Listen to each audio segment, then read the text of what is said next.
Soon we might start constructing loads of stuff on the moon. All because India's moon mission has recently detected sulfur near the moon's south pole. This chemical element can come in extremely handy for creating infrastructure on our satellite. It's the first time this chemical element has been discovered on Earth's natural satellite.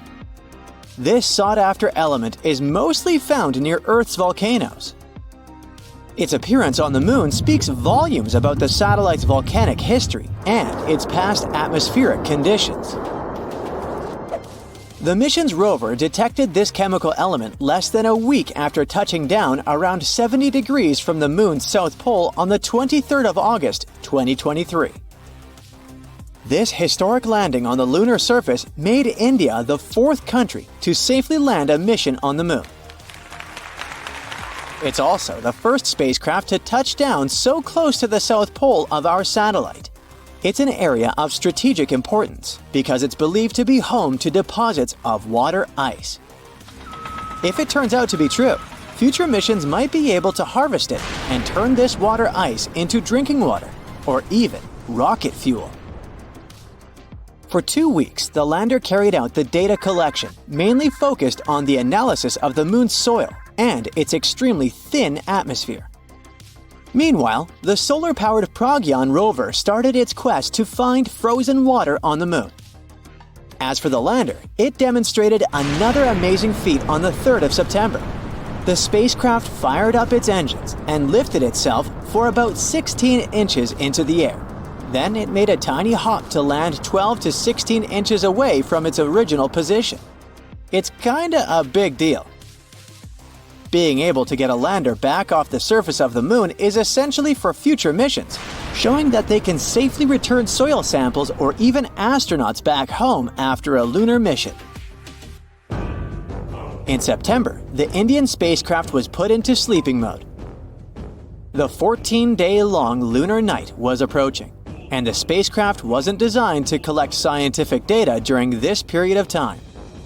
So far, we've learned about a few major findings of the mission. One is related to measuring the temperature of the moon's topsoil at different depths. Intriguingly, the surface of the satellite in that region turned out to be hotter than expected. It was believed that the temperature could be between 68 and 86 degrees Fahrenheit on the surface, but it was around 158 degrees Fahrenheit, way hotter than it should be. The other discovery indicates the presence of several chemical elements, including oxygen. Besides, the data received from the spacecraft confirms the presence of aluminum, calcium, iron, titanium, silicon, and other chemical elements on the lunar surface close to the South Pole. The rover also used special instruments designed to measure quakes and rumbles beneath the lunar surface to detect some seismic activity. It brings us back to the sulfur detected thanks to the rover's spectroscope. Scientists are currently working on figuring out whether this element formed on the surface in a natural way or whether it's the result of volcanic activity or a meteor strike.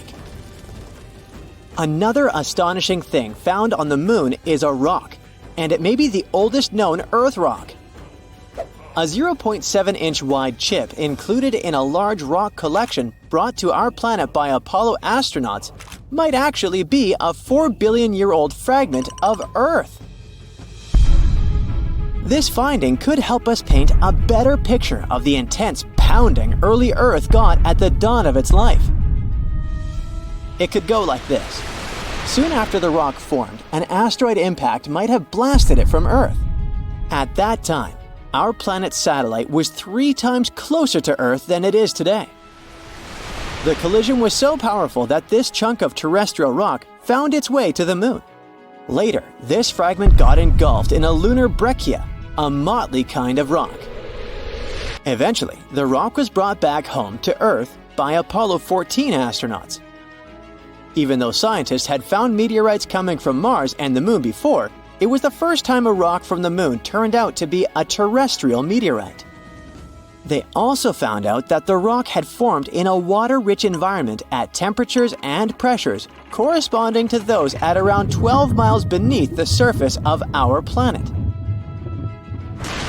In 2019, China's Chang'e 4 mission made history by landing on the far side of the moon. The mission's rover helped researchers visualize structures hidden deep below the surface of the satellite, revealing billions of years of lunar history. The Yutu-2 rover made this discovery with the help of its lunar penetrating radar. It imaged deep into the moon's surface and listened to echoes of sound bouncing back off structures hidden from view under the surface of the moon. It turned out those structures were resting at depths of almost 1,000 feet. The research suggests that the first 130 feet under the surface are made up of layers of dust, soil, and rocks. The instruments also discovered a concealed crater that must have formed after a large object slammed into the moon's surface. Long, long ago, ancient lava was likely to be flowing deep underground. Researchers believe that the broken rocks around the formation might be debris produced by the impact. They also found that the volcanic rock layers were thinner the closer they were to the surface. Such a thickness variation of lava flows might mean a decrease in the number and magnitude of eruptions over time. So, lunar volcanic activity gradually dwindled since the moon's formation around 4.5 billion years ago. On the far side of the moon, there is one of the largest and oldest impact craters in our solar system, the South Pole Aitken Basin. Unfortunately, from Earth, you can only see its outer rim, which looks like a huge chain of mountains. It's a ginormous 8-mile deep dent, stretching for more than 1,500 miles in diameter and covering 1/4 of the moon's surface. Astronomers are sure that this crater appeared when an asteroid collided with the moon around 4 billion years ago. And now, look at this gigantic chunk of metal the size of 4 states of Connecticut. As for its weight in pounds, it's enough to say that the number contains 18 zeros. This mysterious mass is hidden about 180 miles under the moon's surface, somewhere in the middle of the South Pole Aitken Basin. It was discovered when GRAIL, which stands for NASA's Gravity Recovery and Interior Laboratory Mission, gathered data about our natural satellite. When examining this information, scientists noticed that in one place on the moon's surface, there was a weird change in gravity. After researching this phenomenon, they concluded that something mysterious was weighing down the basin floor there. So far, researchers haven't figured out the origin of the bizarre lump, but there are several theories. One of them claims that the finding is a chunk of dense oxide, which appeared when the moon was just taking its shape. At that time, the satellite was still covered with ancient oceans of magma, and the lump could be formed at the final stages of its cooling. However, most scientists support another theory, according to which the puzzling mass is part of the giant asteroid that once created the South Pole Aitken Basin. Since the thing is metallic, it's probably the iron-nickel core of the asteroid. There might be a labyrinth of lava tubes on the moon. Not so long ago, astronomers received the results of underground topography and discovered a massive cave under the surface of Earth's satellite. It could be the result of the lunar volcanic activity that happened more than 3 billion years ago. Streams of lava hardened, creating a thick, hard crust on the outside. But inside, it kept flowing, melting the rock and creating tunnels and caves. Numerous small pits in the moon's surface discovered by NASA seem to be the openings to such lava tubes. If this theory is confirmed, the underground tunnels might serve not only as a convenient location for human-crewed space missions, but also as much-needed water sources for astronauts. Now look at this fancy granite kitchen countertop. This one can also be available on the moon. I mean, there's no production whatsoever as of now, but there's enough raw materials for the kitchen of your dreams. And by the way, granite on the moon can even prove this dark horse had plenty of water at some point. So it all started when scientists found this weird blob of heat on the far side of the moon. It's all because of a massive chunk of granite that's buried underground. Apparently, granite is pretty rare outside of Earth, so this is a big deal. According to the researchers, there's this old volcano on the moon that hasn't erupted in like 3.5 billion years. But it turns out it's still giving off some serious radiation. The scientists used a fancy new method with microwaves to measure the temperature below the moon's surface. They found this area that's about 31 miles across, where it's like 18 degrees warmer than the rest of the place. And it's right under a spot that collapsed and is full of silicon. It's not as thriving as Silicon Valley back on Earth, it's just a volcanic crater, but without all the lava spewing out. The scientists even compared it to those granite rocks you see in Yosemite, like El Capitan and Half Dome. You know, those giant rocks that look super majestic?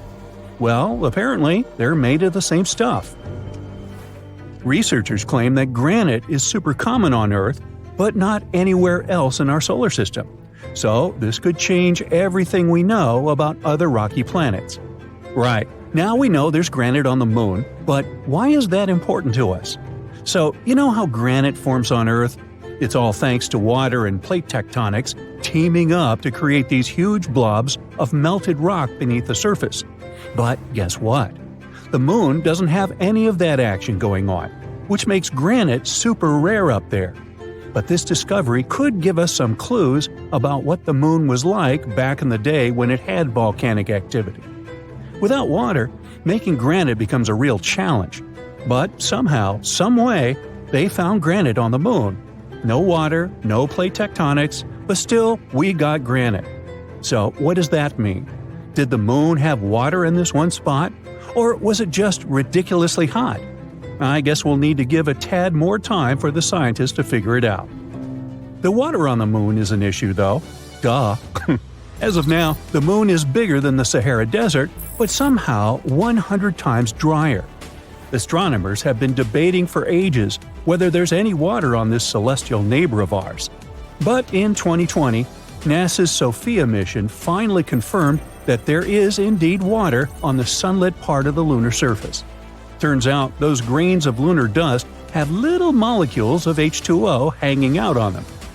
Back in 1645, when people first started gazing at the moon, they were fascinated by these dark spots all over its surface. Dutch astronomer Michael van Lengren even made a map and called these spots Maria, which means seas in Latin. Sorry, Michael, they're just actually plains of basalt from ancient volcanic eruptions, but we still use the term Maria today. In 1892, an American astronomer named William Pickering discovered that the moon has practically no atmosphere. No clouds, no atmosphere, no chance for water to stick around. So, scientists started thinking that the moon was as dry as a desert. But then, in the 1960s, a theoretical physicist named Kenneth Watson came along with an idea. He suggested that water ice could actually exist in the shadowy craters of the moon that never see sunlight. These areas are called permanently shadowed regions. It was a mind-blowing concept at the time. The Apollo missions from 1969 to 1972 finally gave us the chance to look for water on the moon up close and personal. But when the astronauts brought back soil samples, there was no sign of water. So everyone went back to thinking the moon was bone dry.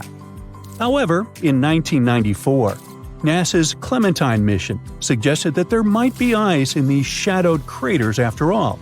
And in 1998, the Lunar Prospector mission found evidence of hydrogen concentrations in the permanently shadowed areas.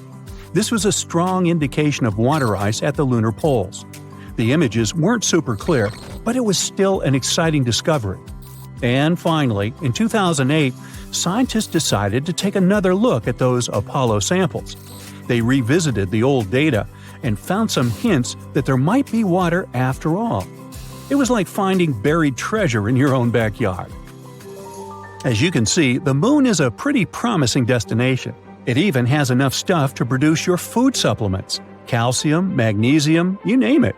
Just kidding, it's not the best idea to munch on them to boost your diet. But there are a bunch of other applications they can be used for. Calcium is like the fourth most popular element hanging out in the lunar highlands. But here's the cool part. Pure calcium metal is actually super flexible and can conduct electricity like a boss when there's no oxygen around. Who knew, right? Anorthite is a rare gem here on Earth, but up on the Moon, it's partly central for calcium. It can even help make those groovy silicon-based solar cells. To make them, you need some lunar silicon, iron, titanium oxide, and of course, our buddy calcium and aluminum. It's like a recipe for solar success up there in space. The Moon even has precious metals like gold. In 2009, NASA was on a lunar mission and they found some gold in the lunar soil. They had a spacecraft right behind the rocket, equipped with a fancy spectrometer. Its job was to study all the debris that got released when the rocket crashed. And they found all sorts of chemicals, like carbon monoxide, carbon dioxide, ammonia, sodium, hydrogen, and even a little bit of mercury, gold, and silver. Hey, vampires beware. Now I know it's been quite a while since then, like 14 years to be exact, but measuring how much gold is actually there has been a real challenge. You see, it's hiding deep beneath the lunar regolith, making it tricky to get an accurate count. Yeah, metals are fun and lunar water may have existed, but what about food? Good news, everyone! Scientists are saying that plants can actually grow on the Moon, but don't expect a luscious orchard. It'll be more like a moderate garden with just a couple of beds. Here's the scoop.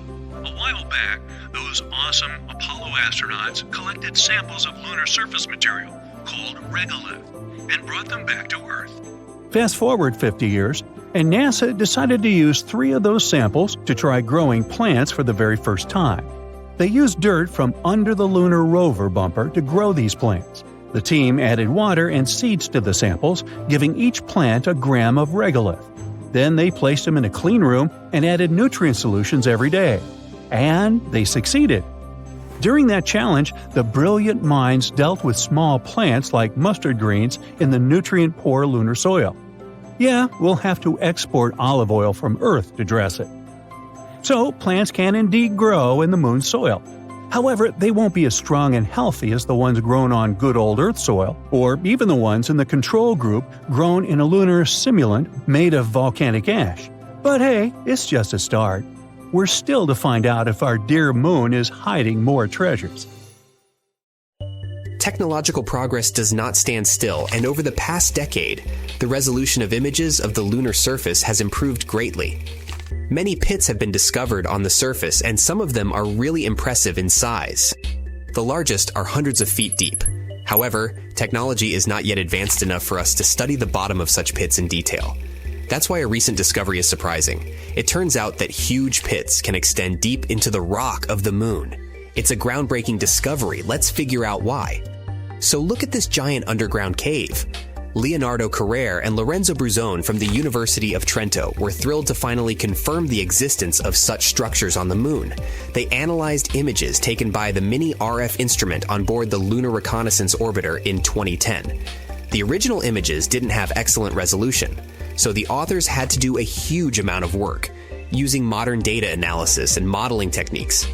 But first things first, why does it all matter so much? Well, instead of building homes on the surface of the Moon, we might be able to live inside these natural caves. They could offer protection from dangerous things like harmful space radiation, extreme temperature swings, and even meteorites.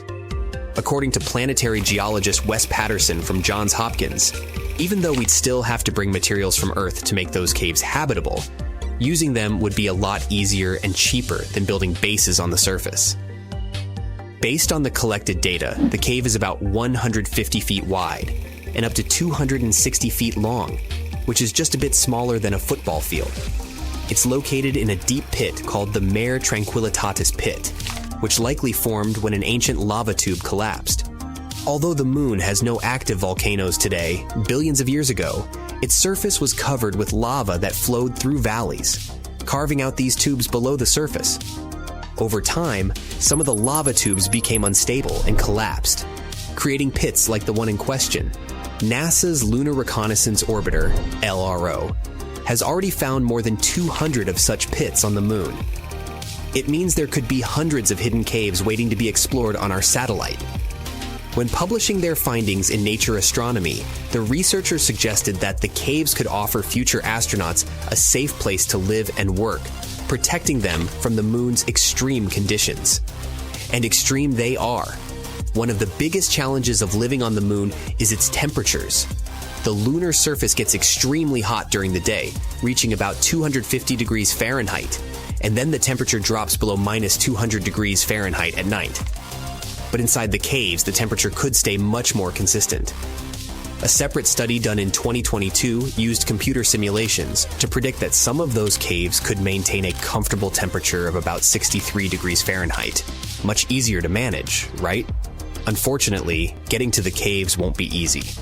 The Mare Tranquillitatis cave is over 400 feet below the surface, at the bottom of a steep slope covered in loose debris. It would take some clever engineering to get up and down that slope. The options could be using jetpacks, a lunar elevator, or some other kind of technology. We must find a way to transport astronauts safely. There's also a lot more to discover. Radar technology could help scientists find even more caves and lava tubes on the moon. In the future, a spacecraft with higher resolution radar could even map the insides of the pits that LRO has already found. According to the researchers, this kind of complete survey could help them figure out the best locations for future lunar bases and other explorations. And there's another potential bonus. Those caves could contain water. Scientists have already found frozen water on the moon, under the surface, and in permanently shadowed craters. Tiny amounts are also scattered across the lunar dirt. Water is a critical resource for any moon base, and finding it in the caves could make the idea of living there even more realistic. All in all, this discovery could be a game changer for lunar exploration. Living in natural caves on the moon might be a more practical and safer option than building something on the surface. It could also bring us one step closer to making the moon a place where humans can live and work for the long term. It all started with a minor change on our planet. At first, people noticed the moon had become brighter and a little bigger, but nobody paid attention to this. The moon affected tides all over the world. The water flooded the beaches, but it wasn't a tragedy. A lot of fish came close to the shores. People found giant squid, anglerfish, and other creatures next to the coast, although they usually live in the dark depths. New, stranger things happen every day. Birds no longer fly to the south in winter. They gather in huge groups, flying around cities with no purpose. The moon used to help them navigate in nature, so they can't figure out which way to fly anymore. In the boundless waters of the world's oceans, ship captains notice that compasses are now unstable. The arrow is pointing in different directions since the Earth's magnetic poles have changed. People realize the moon has started to approach Earth for an unknown reason. The moon's gravity affects the gravity of our planet. This entails changes in the climate, the behavior of all living beings, and the magnetic field. Now, it rains in the driest places and gets hot in the coldest lands. It's knocking down ecosystems all over the planet. People living near forests hear wolves howling all the time. The moon drives these animals mad. The Earth's natural satellite is growing in size and lights up the night much brighter. Nothing critical has happened yet. People don't panic because they don't want to believe the end is coming. But then, one day, the moon reaches a critical point. You're walking down the street listening to music, and at that moment, someone pushes you. Okay, maybe that guy is late for work. You keep walking, and a girl coming by hits your shoulder. "I'm sorry," she says, and goes away. You've noticed the fear in her eyes. You look ahead and see people running towards you. You take off your headphones and hear screams and sirens. People leave their cars and run away. Hundreds of seagulls are flying in the sky. You hear a strange noise among all the sounds of chaos. It seems to be water. How is this possible? You're in the city center, a few miles from the shore. But there's no time to think. You notice a huge wave flooding the streets and heading straight to you. You run into a building and go up to the 10th floor. From here, you're watching the water filling the city. The strong stream blows all cars, one-story buildings, and trees off the road. You notice a shark and other fish in the water.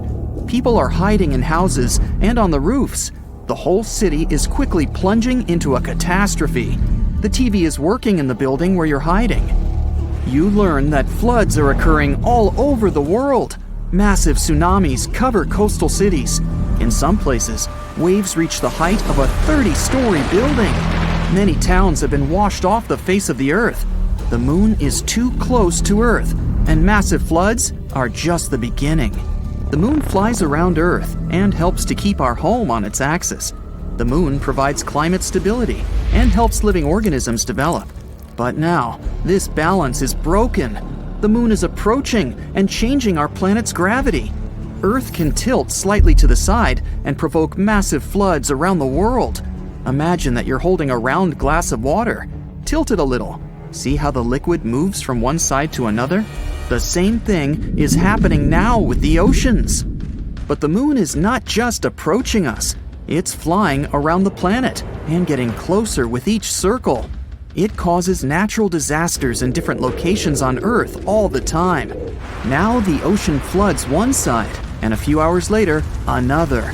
So you see all the water going back from the streets to the shore. The oceans may return to the city again by the end of the day. Wait a minute. It seems the end of the day has already come. You notice that the sky has become dark. It's weird, because it's only 3 p.m. The moon changes Earth's rotation speed and makes the day go faster. The moon covers almost the entire sky and brightly illuminates our planet.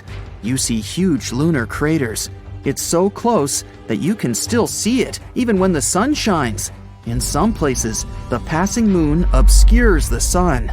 The water is leaving the streets and everyone goes outside. At this moment, an earthquake begins. The road is cracking and the houses are collapsing. There are landslides on the street.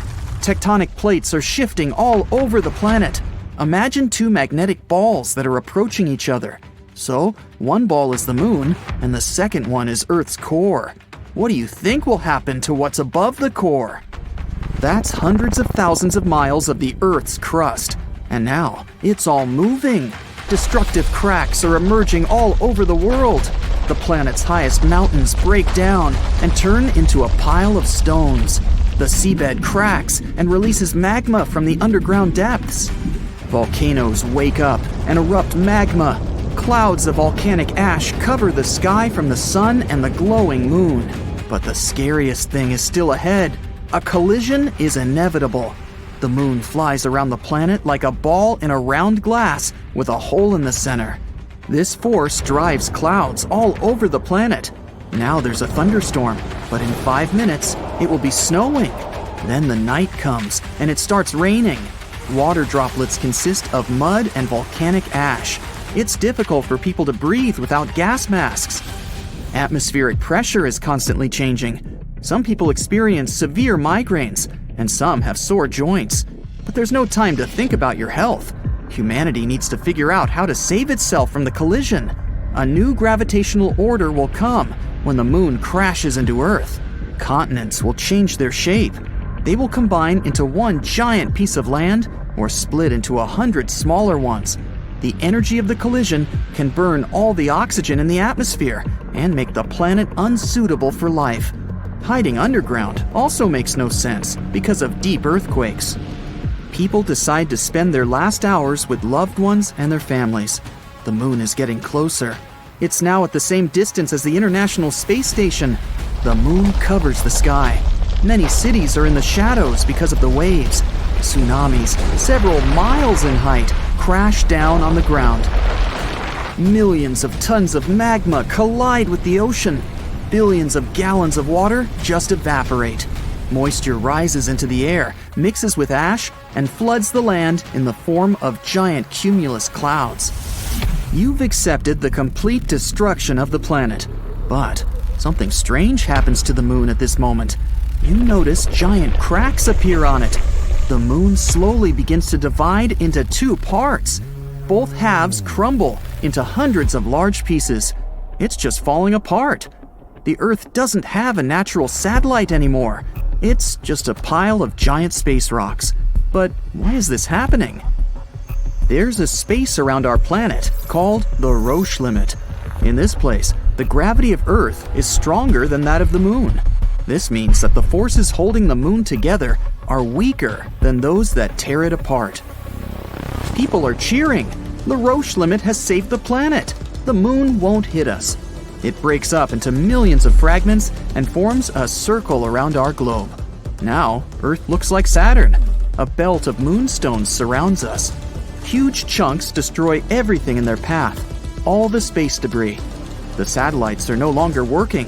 Humanity loses its means of communication and navigation. People will have to use paper maps again. The Moon held our planet's orbit at a certain angle before these events. Now the axis is tilted differently. One hemisphere becomes closer to the Sun, and the other plunges into shadow.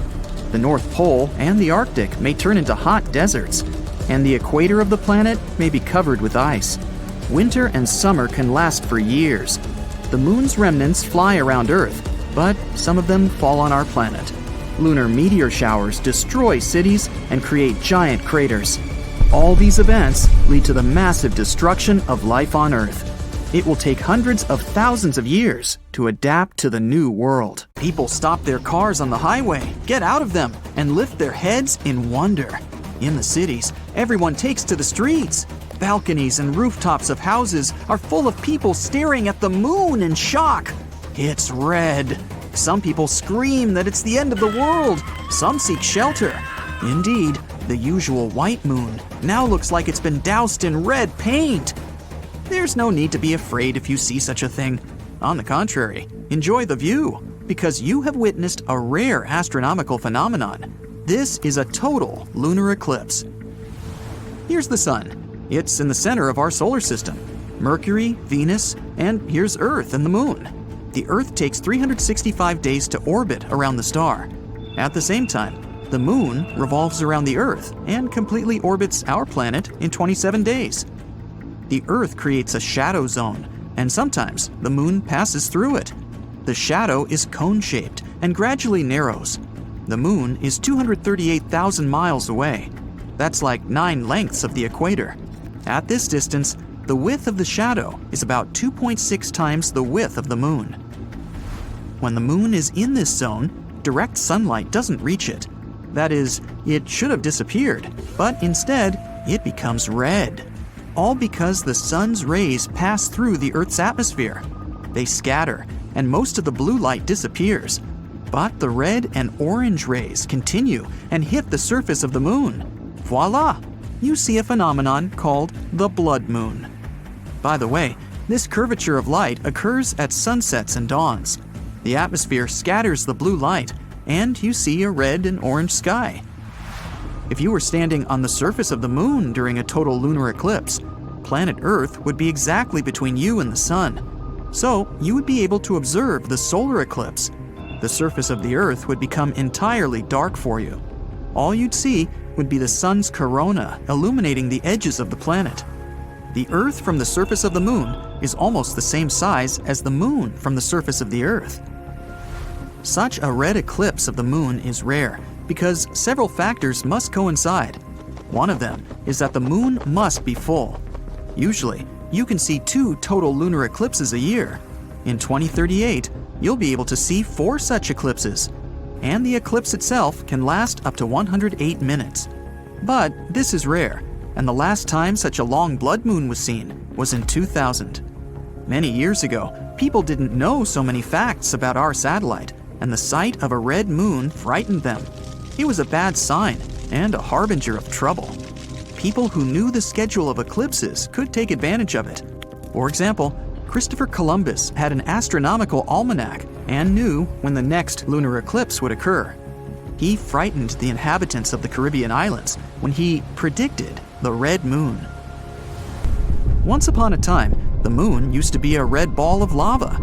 This was way back in time, 4.5 billion years ago. Now this is our solar system. It's full of dust and asteroids. They're constantly bumping into each other, playing space billiards. This is Earth. It's just beginning to cool off from the constant asteroid and comet impacts. But then, Theia appears on the horizon, a planet the size of Mars. It had a chaotic orbit and was approaching Earth in a spiral.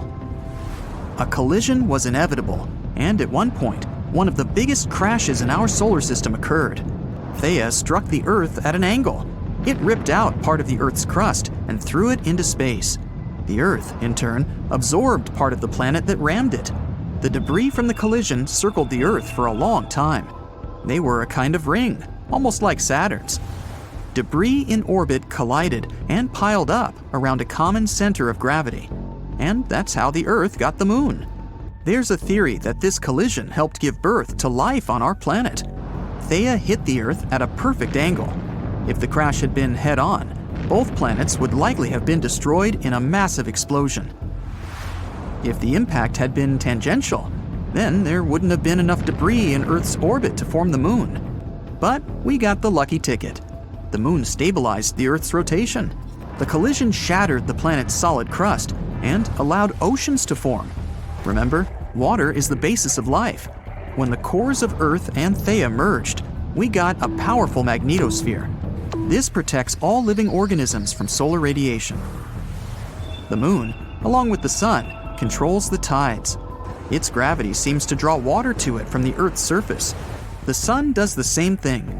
That is, if we imagine the Earth as a ball of water, there would be two mountains, one on the Moon's side and one on the Sun's side.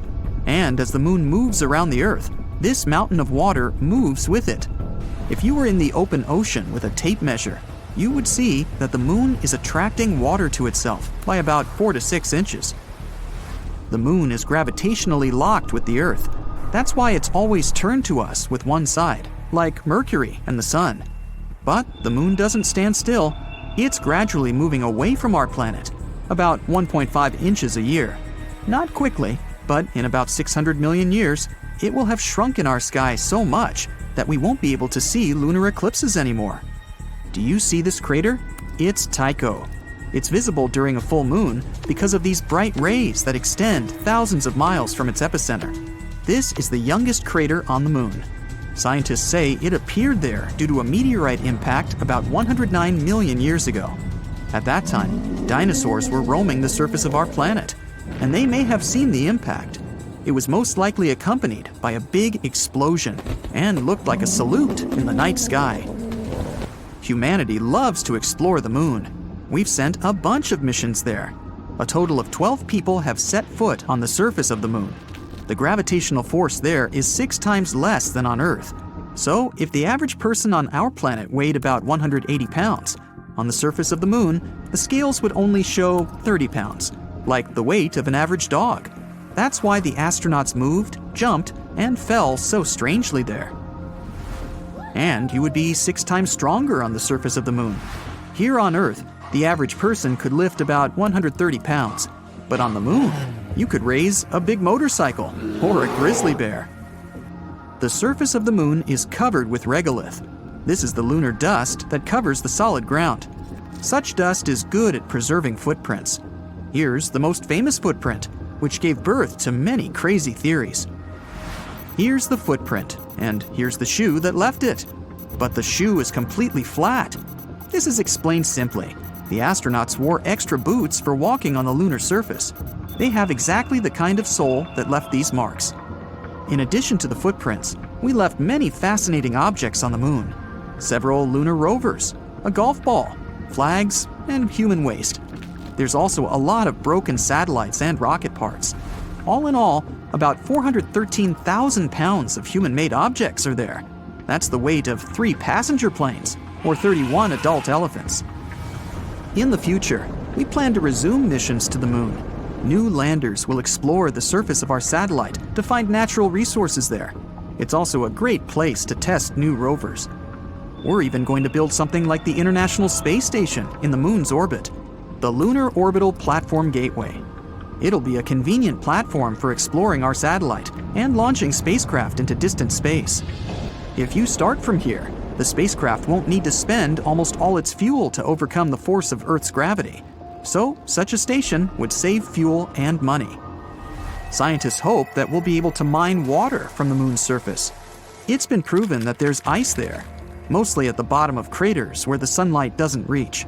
Perhaps we'll send a rover there that can drill down a few feet into the surface, searching for water.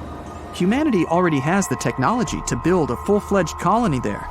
It would take up to 3 days to get there. We just need to get enough solar panels and building materials to the moon.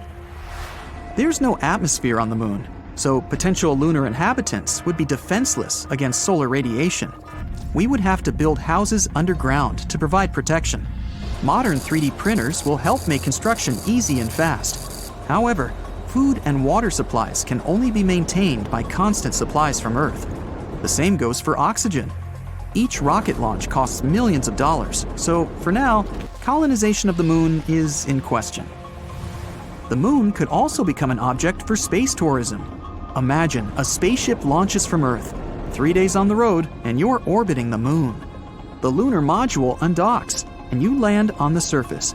You ride the rover, explore the craters, then return to the lander. The engines start, the lander returns you to orbit. You dock with the ship and return to Earth. Sounds like some pretty great plans for a week's vacation. August 23, 2023, a day when India's Chandrayaan-3 spacecraft made history by becoming the first to touch down on the lunar South Pole, a place we can't normally see from Earth. What makes this lunar hideaway so fascinating to scientists?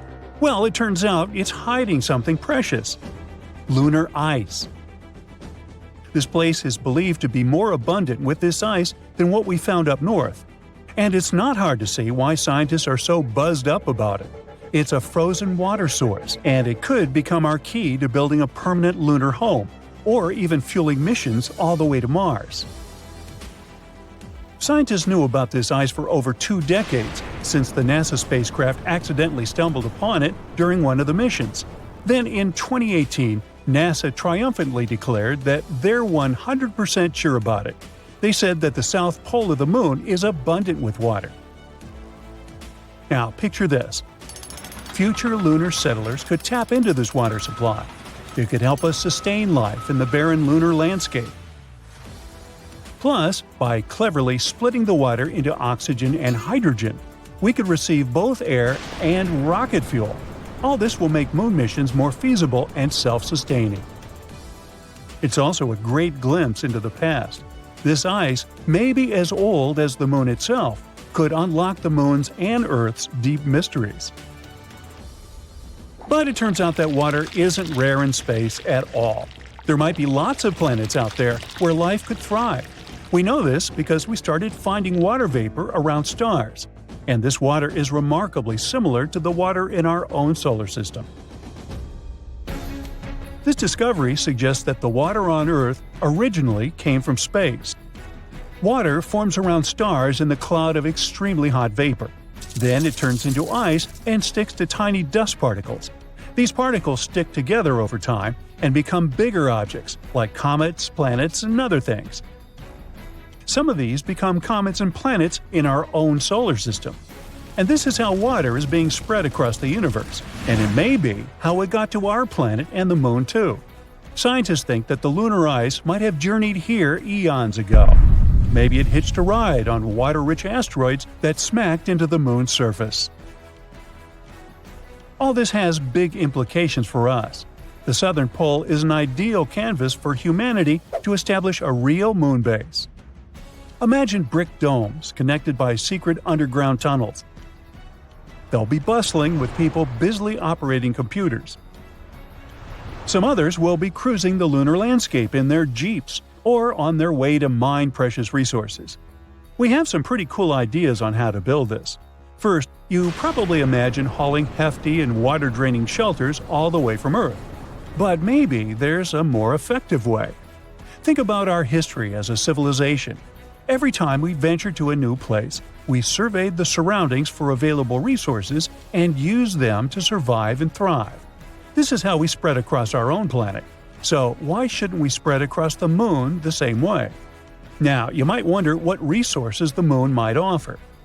We know about the ice, and it can be turned into water.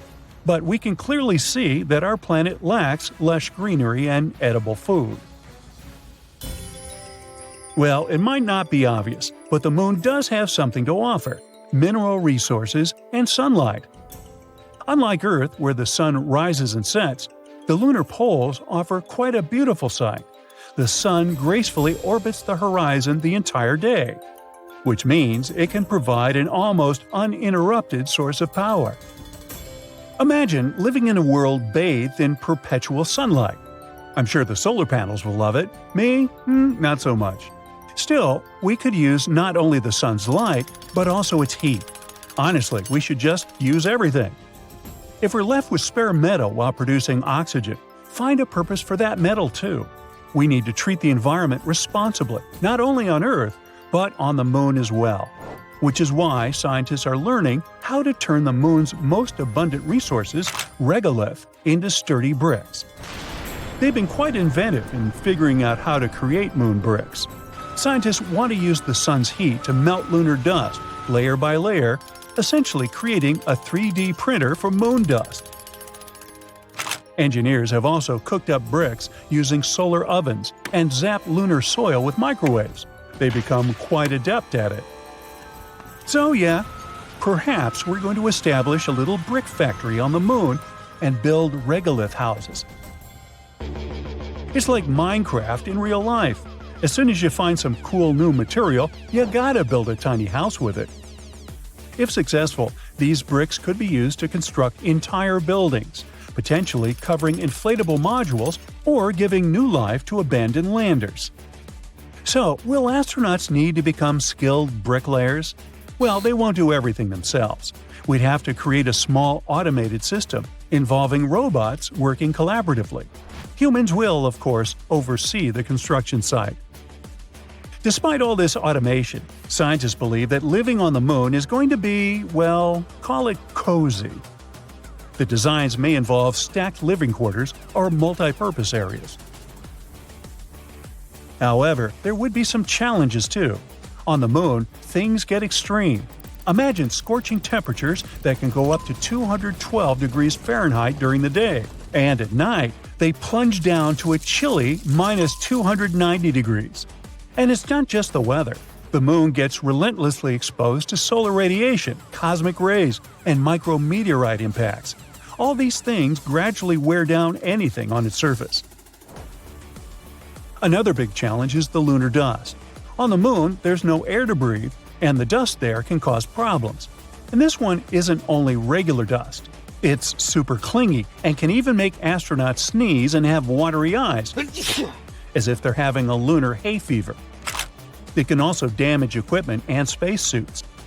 It's not something you want to mess with. Scientists have found that the dust is made when meteors hit the Moon, creating tiny particles and sharp glass shards. It's toxic, and its tiny particles can float around in low lunar gravity, making it hard to breathe. Unlike on Earth, the Moon doesn't have wind or rain to clean it away. So now they're studying it to find out how to prevent this annoying problem from ruining their entire mission. There's more to this lunar haven than meets the eye.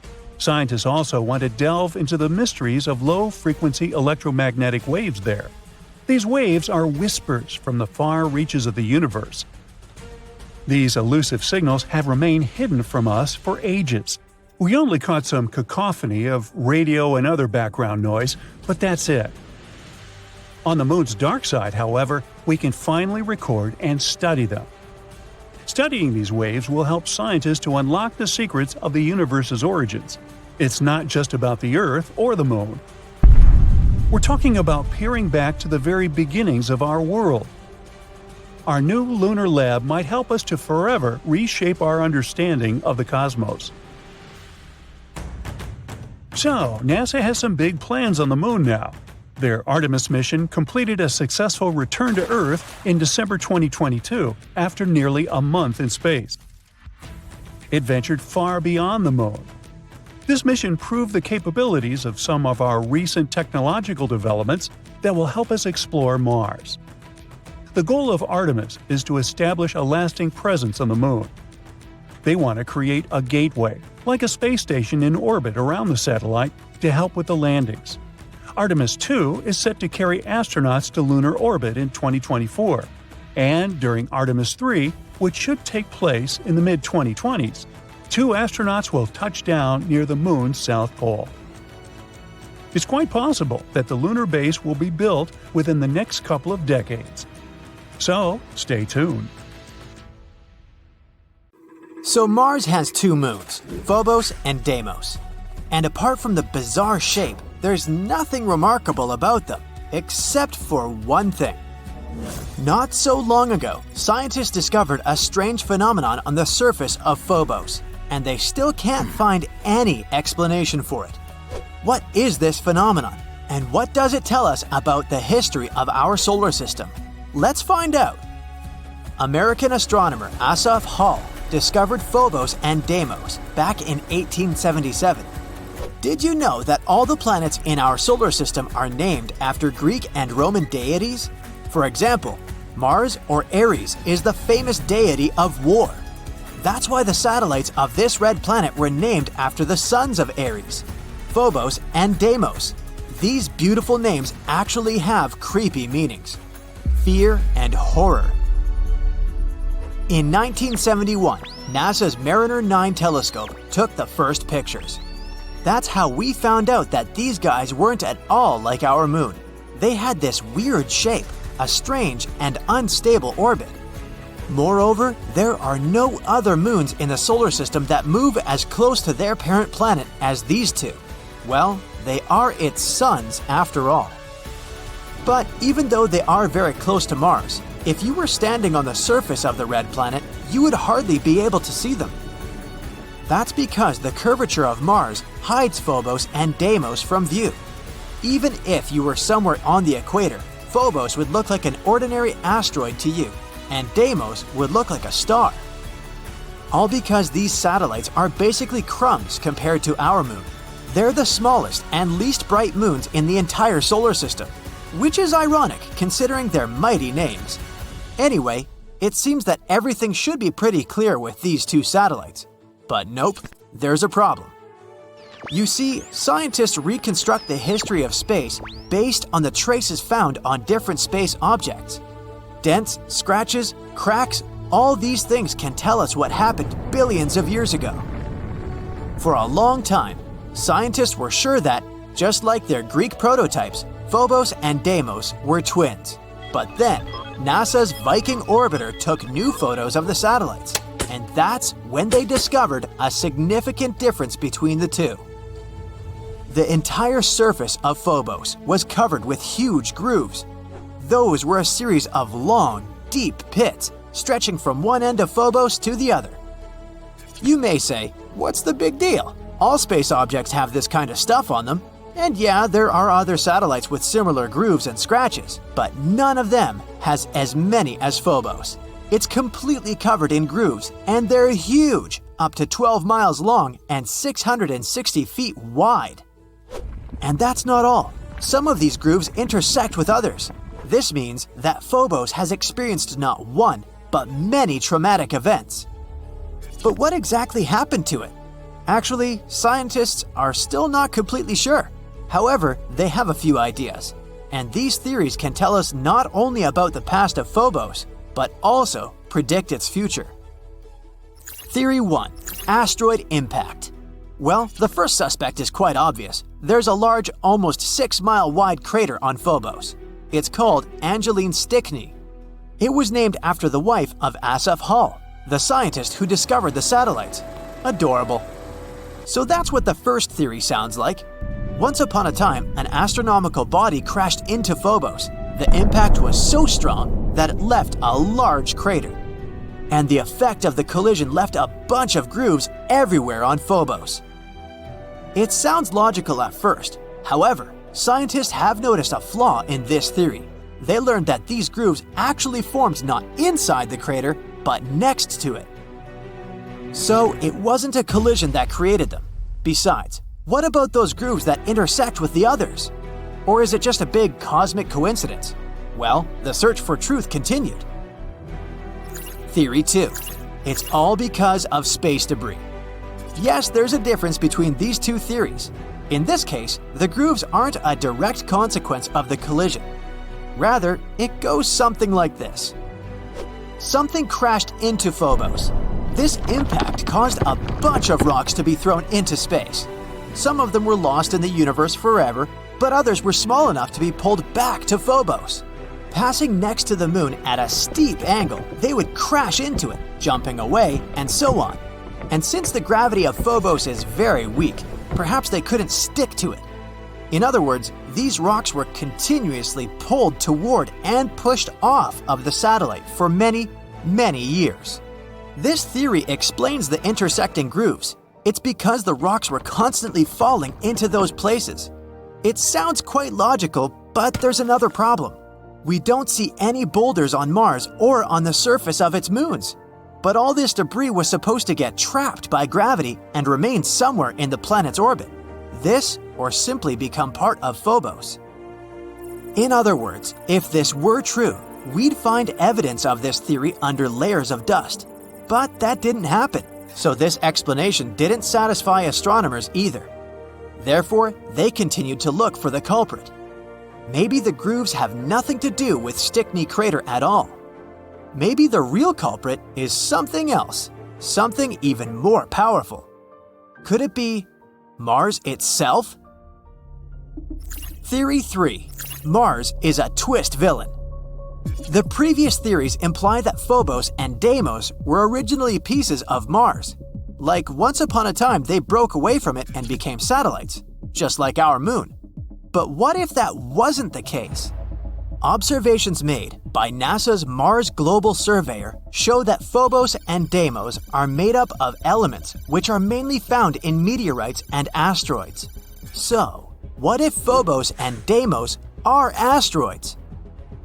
There's an asteroid belt between Mars and Jupiter. Given the size, shape, and composition of Phobos and Deimos, scientists have suggested that once upon a time they belonged to this belt. However, one day, they flew out of it, and then gravity pulled them to Mars. This phenomenon is called asteroid capture.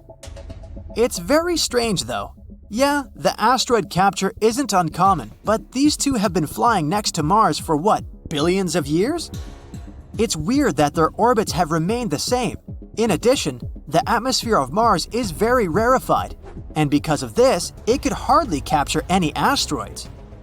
In theory, they should have separated from Mars at the first opportunity. However, this didn't happen. It means that somehow they got stuck, and Mars immediately began to destroy them.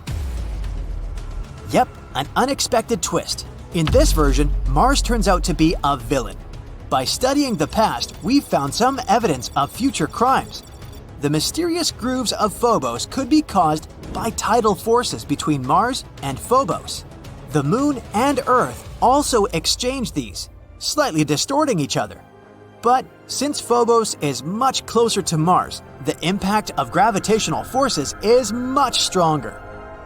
In other words, the gravity of Mars is gradually destroying Phobos. Every 100 years, the satellite gets 0.7 inches closer to Mars.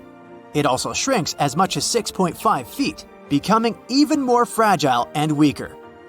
The smaller it gets, the more the tidal forces impact it, creating strange grooves and scratches on Phobos. Yep, somewhere in 30 to 50 million years, Phobos will either collide with Mars or disintegrate and turn into a bunch of small rocks. And then Mars will also have rings, like Saturn and Neptune. That's why Phobos is called the doomed Martian moon. Anyway, these are all only theories, but the dramatic backstory of Phobos gives us an idea of how dynamic extraterrestrial objects can be. The more we learn about them, the more we discover about the secrets of the origin of not only Mars, but also other objects in our solar system. If one day we really colonize Mars, studying its moons can help us a lot. Let's hope that the upcoming MMX mission will reveal some of the most exciting secrets Mars's moons are hiding. Under your feet, the moon is pulsing. You feel danger with every pore of your body. The lifeless satellite, or so you thought, stays still for a second before knocking you down to the ground with a powerful tremor. Is it a moonquake? For years, scientists believed the moon was completely inactive, but the newest evidence seems to suggest that this idea is totally wrong. Researchers from the University of Maryland have recently discovered 266 mysterious ridges on the far side of the Moon. And these ridges likely point to recent geological activity. So, are we really talking moonquakes? Well, kind of. The ridges are located in volcanic regions that formed 3.2 to 3.6 billion years ago, but they appear much younger than expected. Typically found in clusters of 10 to 40, they're often located in areas where the Moon's surface is structurally weaker. Now, when astronomers speak about recent, don't take their words literally. They don't mean last year or even decade. Most models scientists created suggested that the Moon's geological activity ended 2.5 to 3 billion years ago. But the new information hints at the possibility that these formations have been active within the last billion years. Some of the smaller ridges seem to have formed as recently as 200 million years ago, and that is considered relatively young on the Moon's timescale. It means that the Moon may still be experiencing geological changes today. These discoveries kinda challenge our understanding of the Moon's history and evolution. But how did scientists come to these conclusions anyway? Researchers from the University of Maryland and the Smithsonian Institution used crater counting to estimate the age of lunar ridges. It works like this. Surfaces with fewer craters are younger, and the more craters some region has, the older it is.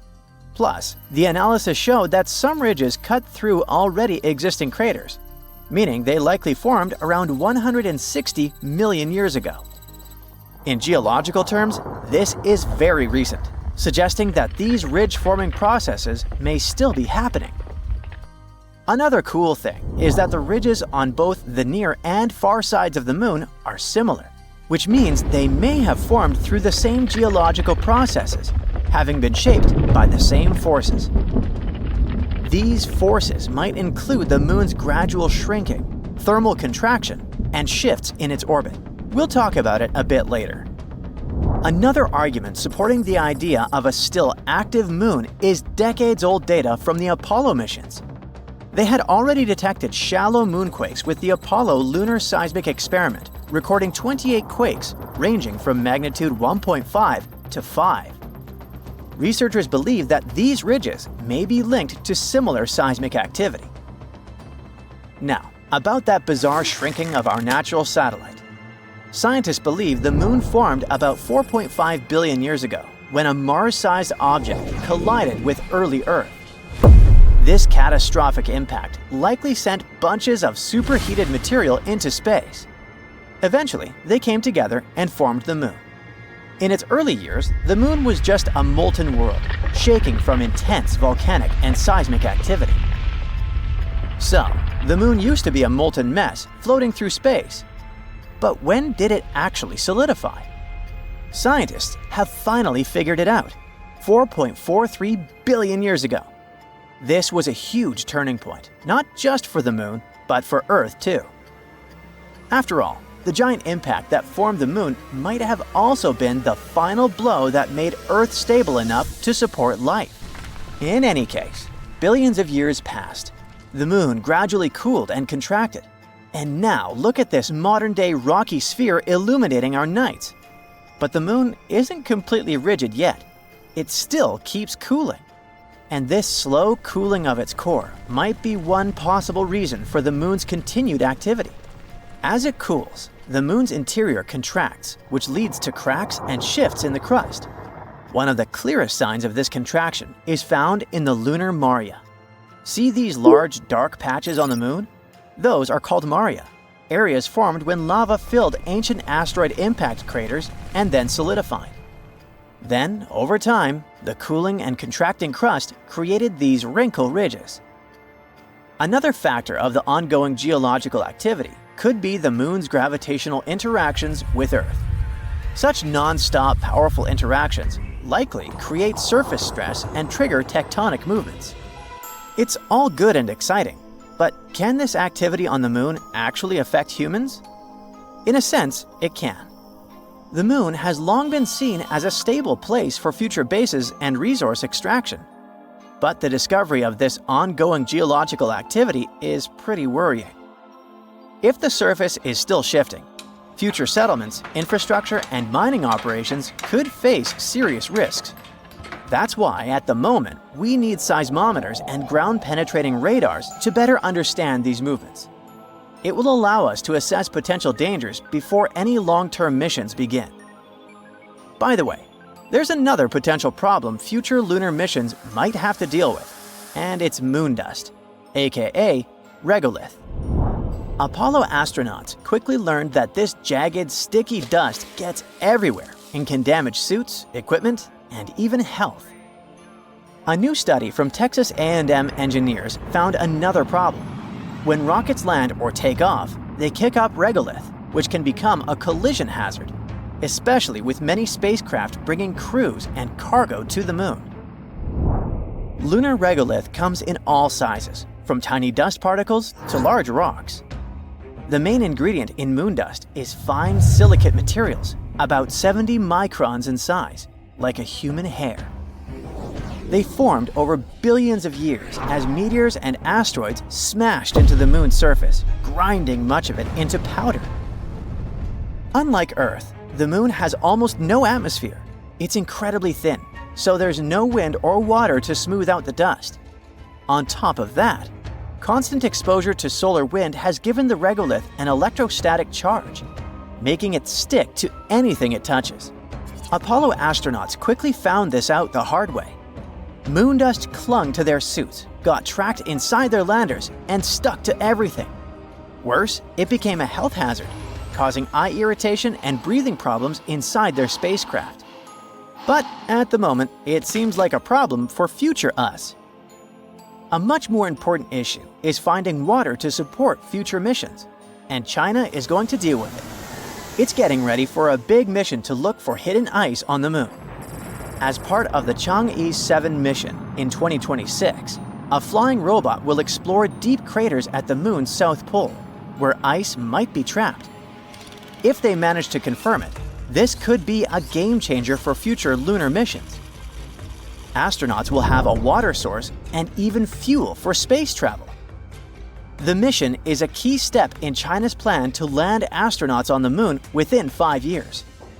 While signs of water have been found before, like in soil samples from Chang'e 5's probe and observations by NASA and Indian spacecraft, scientists believe that deep ice deposits are the real key to supporting future missions. The south pole of the moon has some incredibly deep craters, and experts think ice could be hiding inside them. The flying robot will try to explore one or more of these craters after landing. If it does find the ice, it could make long-term moon missions much cheaper and more practical, helping astronauts live and work on the moon. Some scientists also think that this discovery could offer us some clues about extraterrestrial life.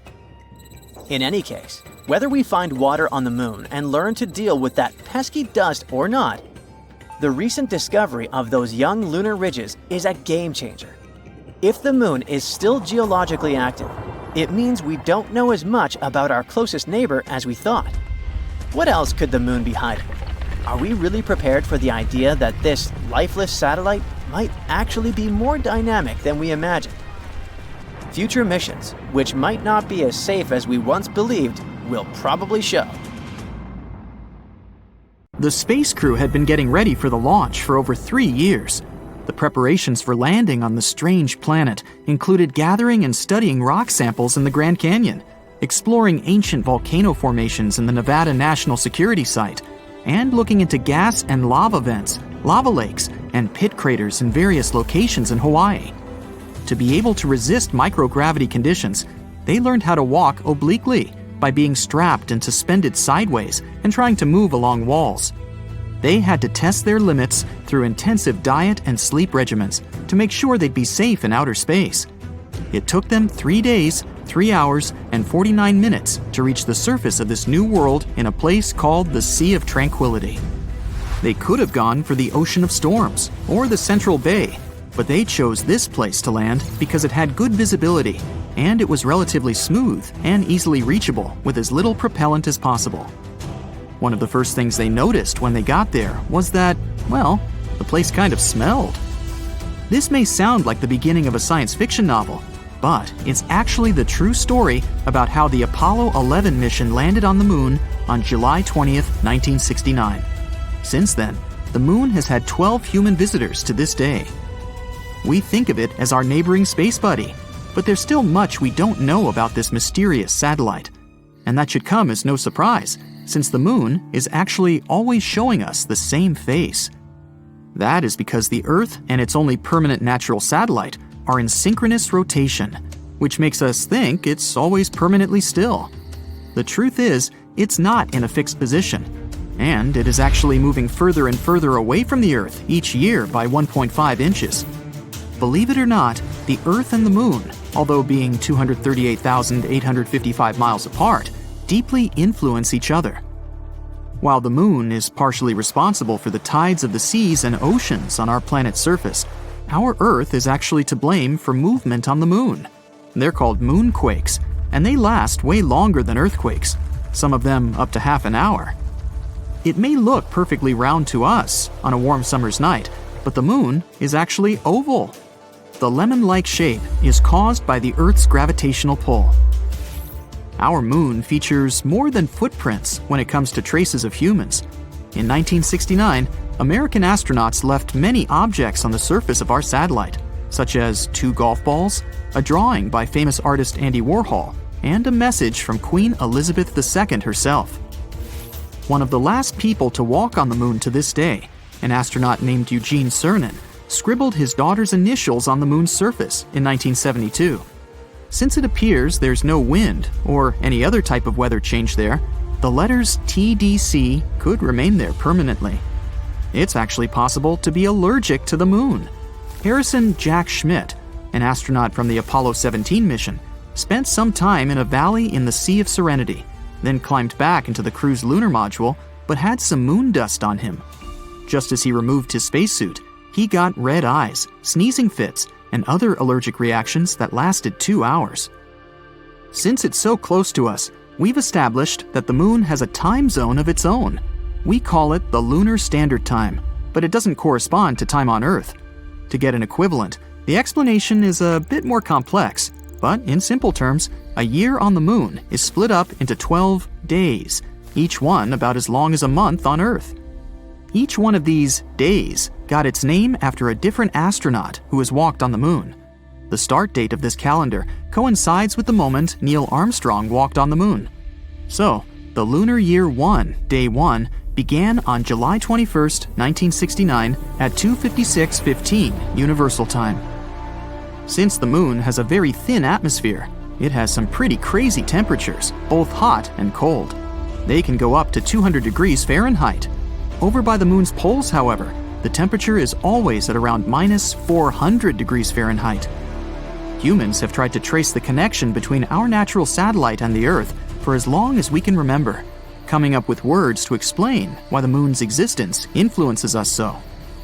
In the Middle Ages, scientists and philosophers thought that during a full moon, some people were more likely to experience different health conditions.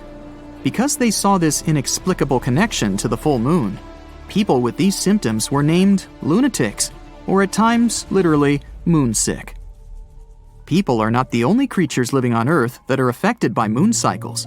Dog owners are 28% more likely to take their pet to vet emergency rooms during the full moon. You may think that's the reason why wolves have this preference for howling at a full moon, more so in popular culture. But scientists haven't been able to find any connection between wolf behavior and the lunar cycles, so it might as well just be a myth. The largest known crater in our solar system is also found on our moon, and is called the South Pole Aitken. This giant formation is located on the far side of the moon and measures 1,550 miles in diameter. One of the many things we've yet to fully understand about our satellite is the unusual flashes of light that can sometimes be seen on its surface. Scientists have named these outbursts transient lunar phenomena, or TLP in short, and they have been seen all over the world for centuries. One of the first instances of TLP dates back to 1178, when monks from Canterbury claimed to have seen a flaming torch on the surface of the moon after the sun had set. TLP does not simply mean light flashes. Reports also have detailed other unusual events, such as gas-like mists, reddish, green, blue, or violet colorations, or even the darkening of certain locations on the moon. Is something strange happening with our moon? Is it the beginning, or did we just start noticing it with the newer space study equipment we have nowadays? There are a lot of different theories that scientists have developed trying to piece together what can be causing these events. The unusual flashes on the moon can be caused by anything from meteoric impacts to electrostatic activity. It's difficult to pinpoint the explanation for each event, since most of these episodes are recalled either by a single observer on Earth or from a single location. The fact that there is noticeable seismic activity on the moon can also explain why we can sometimes see unusual flashes of light on the surface of our satellite. When the moon's surface moves, it can cause different light-reflecting gases to erupt, which can explain luminous developments. Some scientists have even suggested that residual geologic activity may also be the cause. This is all the more shocking, given that we've always looked at the moon as a lifeless world. Did you ever notice that our moon can change its color? There are actually many scientific explanations for that. The moon appears to be a brown-tinted gray when you look upon it from outside of the Earth's atmosphere. When gazed upon from the Earth's surface, the moon appears to change color depending on various phenomena. The moon seen near the horizon will most likely be yellow or red tinted. The rarer blue-colored moon indicates that you're looking at our satellite through an atmosphere carrying larger dust particles. The moon can even appear purple at times, but what causes this specific hue is still up for debate. The fact that we don't know exactly if or how much water there is on the moon's surface is not the main reason why we aren't already building houses up there. It seems that radiation actually has a lot more to do with it. Recent studies have shown that the moon's surface has a radiation rate 5 to 10 times higher than that you experience on a transatlantic passenger flight. That also means it's 200 times higher than the rate on the Earth's surface. In future lunar explorations, like the Artemis project for example, scientists need to take this into consideration, not to expose the astronauts.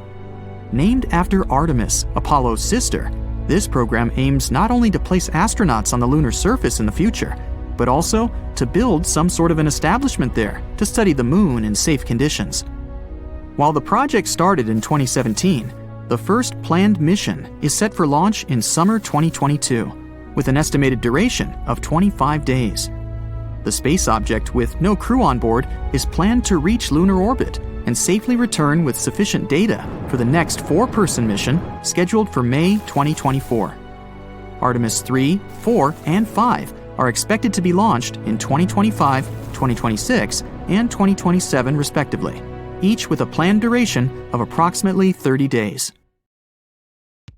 There's something happening inside the moon, something that nobody expected. Not a dramatic shift you'd see on the outside, but deep down, where things seem frozen in time, scientists have uncovered a hidden layer of what you could only call moon goo. Remember those school lessons about the crust, mantle, and core? Much like the Earth, the moon is made up of layers, a crust, mantle, and core.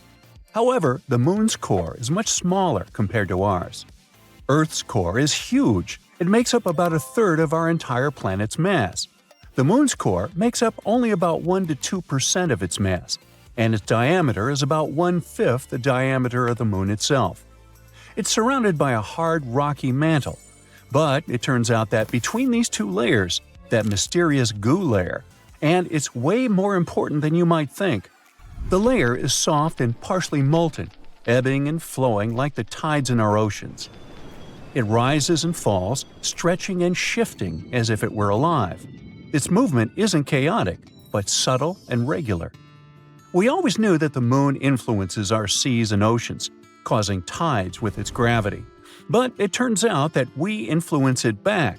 The goo ocean reacts to the gravitational dance between Earth and the Sun. Also, the molten layer could be made of ilmenite, a very intriguing material. Ilmenite is rich in titanium, a strong and lightweight metal that we really love over here on Earth. Titanium is used in everything from airplane parts and spacecraft to medical devices, even in everyday items like bikes and laptops, all because it's incredibly strong and very resistant to corrosion and heat, So, if the moon might have a molten layer rich in ilmenite, that would be awesome. Astronomers are already planning for lunar bases, and if we had a material to build structures, spacecraft, or even tools for astronauts right there, that would be a game changer. Otherwise, we'd need to transport materials from Earth, which is extremely costly. This is our first tangible sign that the moon is not just a cold, boring rock. Instead, it's dynamic, living, and breathing, with moving forces beneath the surface. NASA used new special tools to discover this: the Gravity Recovery and Interior Laboratory and the Lunar Reconnaissance Orbiter. These are both space missions designed to study the moon, but they don't just look at the surface like a telescope. Instead, they help measure things we can't see with our eyes, like the moon's gravity and how it changes over time. Grail sent 2 small spacecraft around the moon named Ebb and Flow. Clever.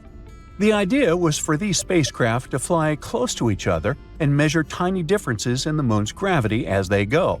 It's like they were feeling the moon's invisible pull in different places. If the moon's gravity was stronger in one spot, the spacecraft moved closer together, and if it was weaker, they moved farther apart. This helps scientists understand what's going on inside the moon, even if they can't actually go there. And the spacecraft intentionally crashed into the moon in December 2012 to end the mission. The Lunar Reconnaissance Orbiter is a bit different. It takes super detailed pictures of the moon and collects other important information about its surface. By combining the information from both Grail and LRO, we were able to find this goo layer. But this discovery actually challenges everything we thought we knew about lunar geology. How did this molten layer get there? How long has it existed? And perhaps more fascinating, how it stayed warm for millions of years? That's some million-dollar questions. The moon's core generates heat just like ours, but it's not as easy as saying, oh, the core's heat probably keeps it warm and molten. Well, first, the moon's core is much smaller and less active than Earth's, meaning it produces significantly less heat. Plus, the moon is much cooler than Earth in general. With temperature dropping to minus 200 degrees Fahrenheit on the surface, how could this inner layer still stay in this flowing state? That's still a mystery. In any case, this goo could actually explain a lot of stuff about the moon. For example, astronomers were exploring moonquakes and how they happen. Now they think that it might be this semi-molten layer shifting and moving beneath the surface. Now, beyond the moon itself, it also tells us more about other celestial bodies. If the moon, something we considered basically a huge static rock, has such a dramatic life, what about other planets, moons, or asteroids?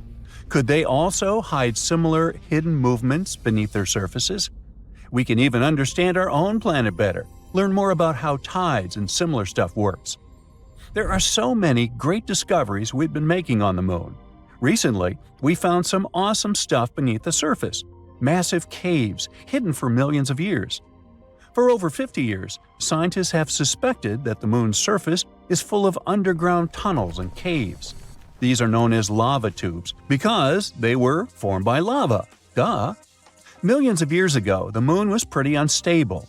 It underwent some volcanic activity, causing eruptions. When a volcano erupts, lava can flow across the surface. As the outer layer of the lava cools and hardens, it forms a solid roof of dark material. It's actually what these famous dark spots on the moon are. These are dark, hardened remains of ancient lava. But the hot, molten lava continues to flow through the center. Once the eruption ends and the lava drains away, what's left behind is an empty, hollow tunnel, hence a lava tube. On Earth, we have lava tubes in places like Hawaii or Iceland, where volcanic activity has created similar underground tunnels. The same thing happened on the moon billions of years ago, although they're much crazier compared to ours. In fact, lunar lava tubes are now thought to be some of the largest and longest in the entire solar system. One such cave was discovered beneath the famous Mare Tranquilitas, the place where Apollo 11 first landed, and it's at least 340 feet deep. Now, all these lava systems have remained hidden just beneath the surface, untouched for millions of years. Only now, they finally managed to prove their existence. Scientists from the University of Trento in Italy found them using special radar technology and advanced computer methods. These techniques let you see underground by sending radar waves. The waves bounce back and give clues about what's hidden underneath. By analyzing the way these waves reflected back, the researchers could detect the shape and size of the hidden caves.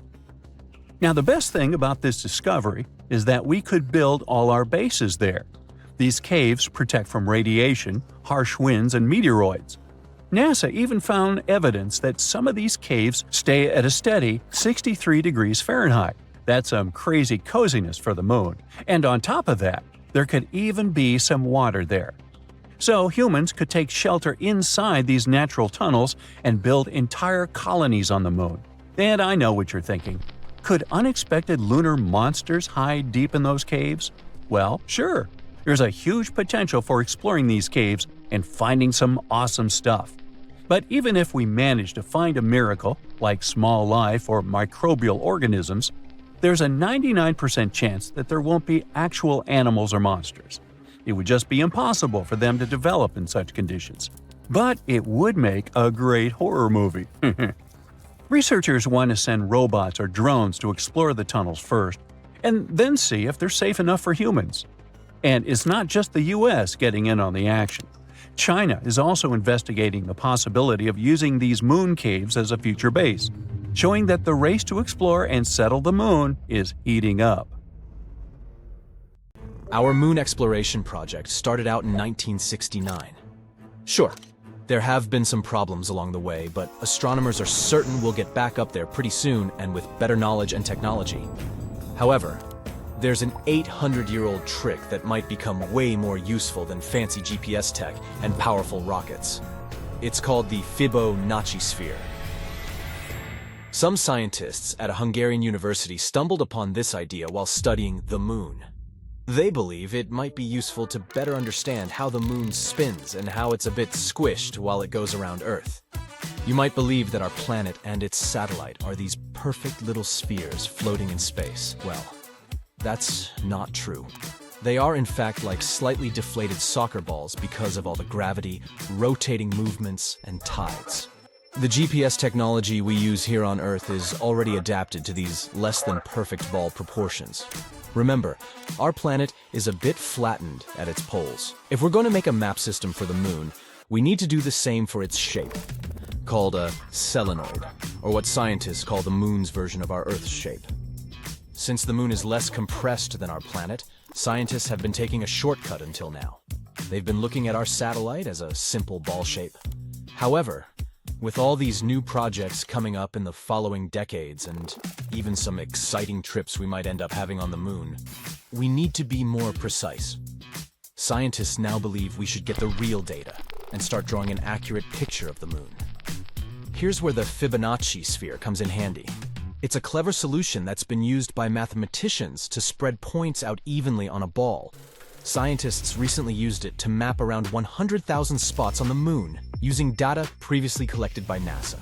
And what they found was crucial for our understanding of the moon's shape. For instance, we now know that our satellite's poles are about 0.3 miles closer to the center compared to the moon's equator.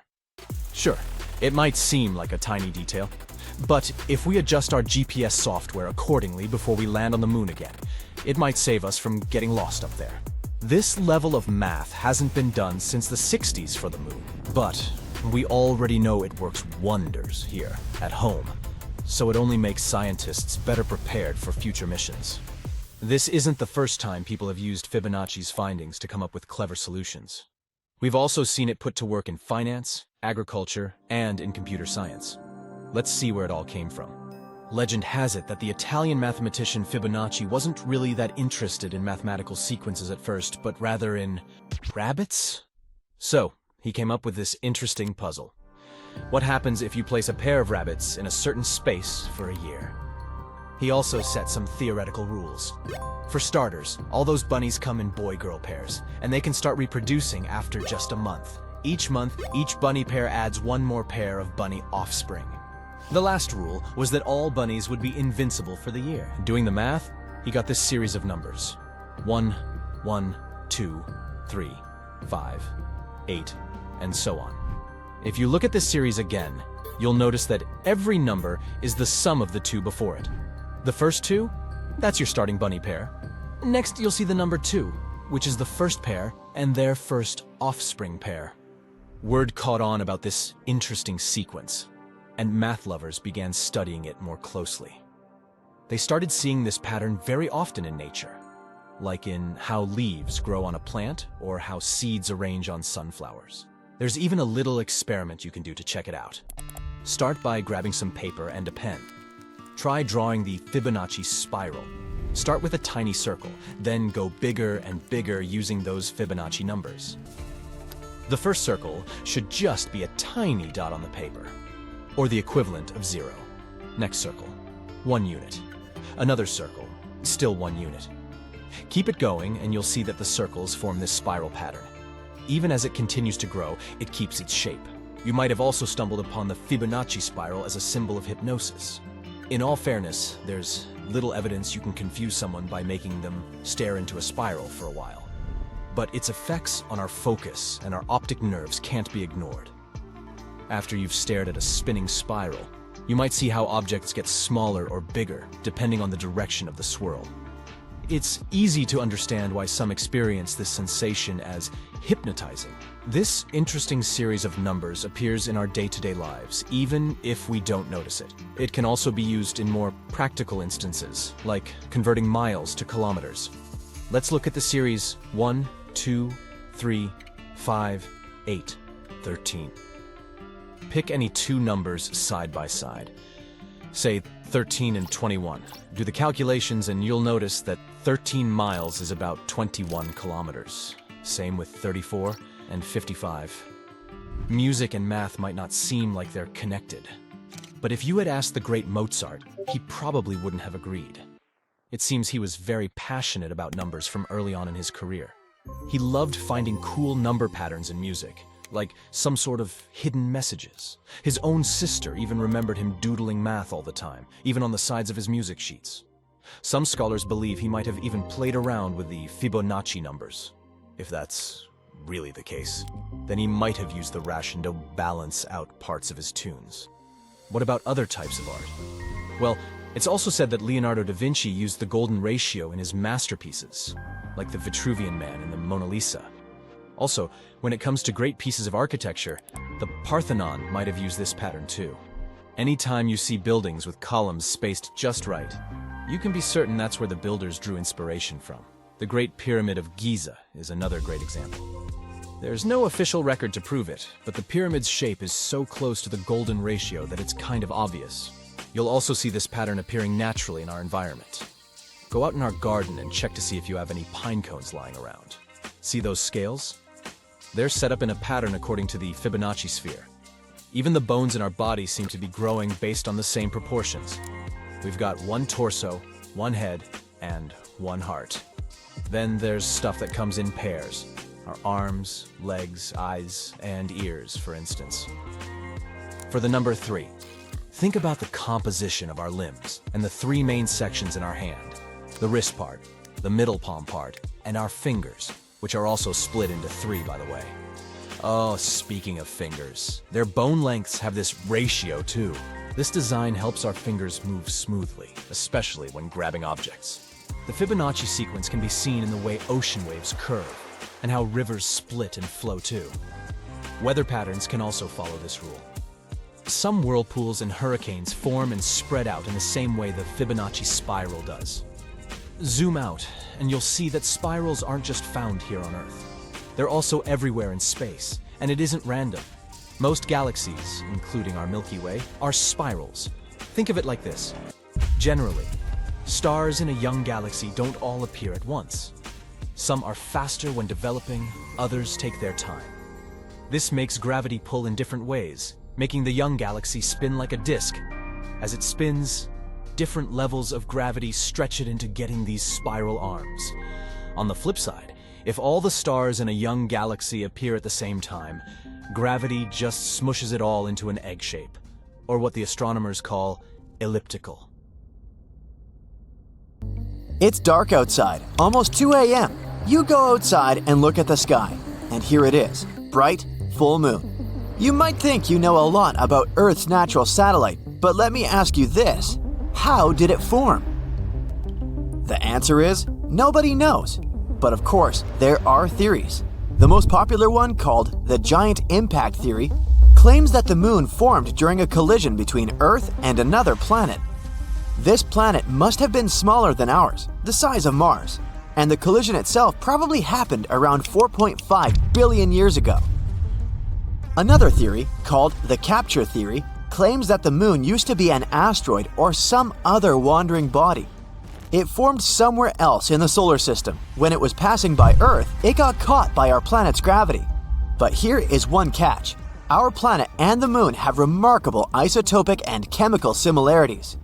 So, they must have a linked history, which means the moon couldn't have been created elsewhere.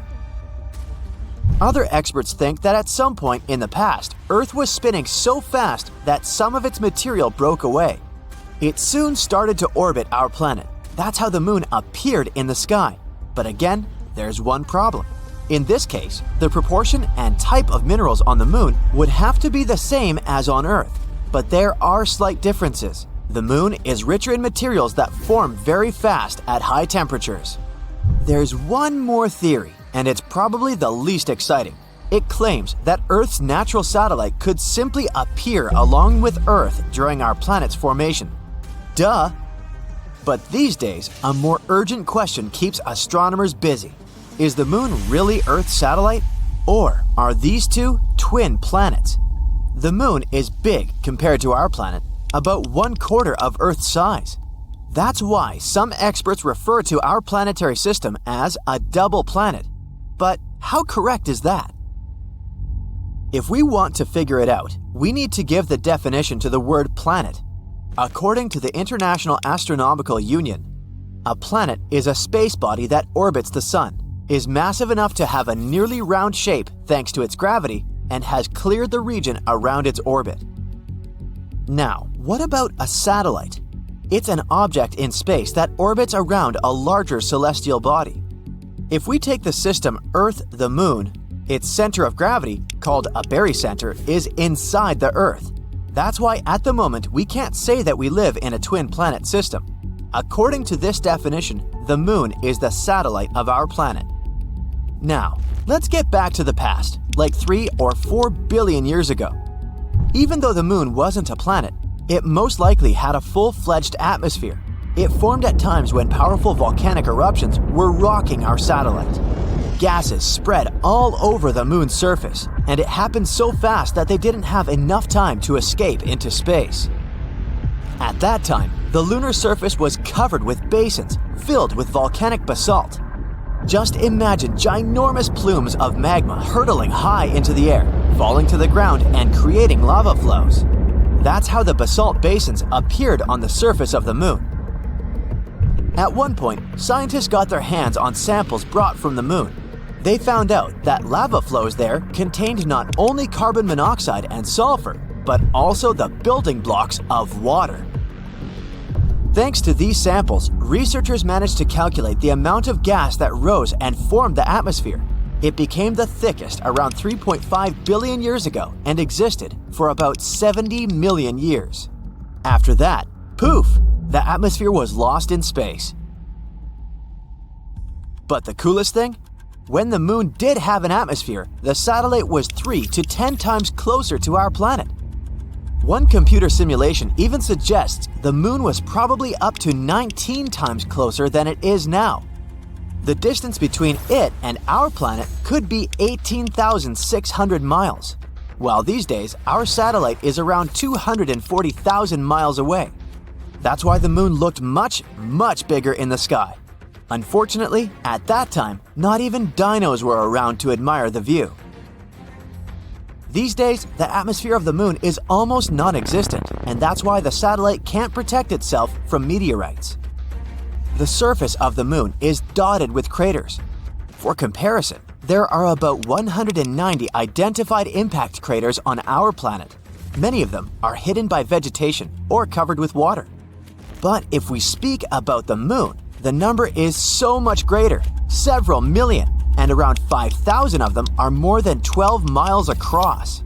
And since the Moon is less seismically active than Earth, these craters and other ancient formations stay in perfect condition for centuries. When you look at the Moon, it's the brightest object in the night sky. But in reality, its surface is dark because the reflectance of our natural satellite is just a bit higher than that of asphalt. You might know that the Moon's gravitational pull causes tides on our planet, making the oceans bulge out on both the side closest to the Moon and the one farthest from the satellite. But that's not all. The Moon also slows down Earth's rotation. This phenomenon is known as tidal braking.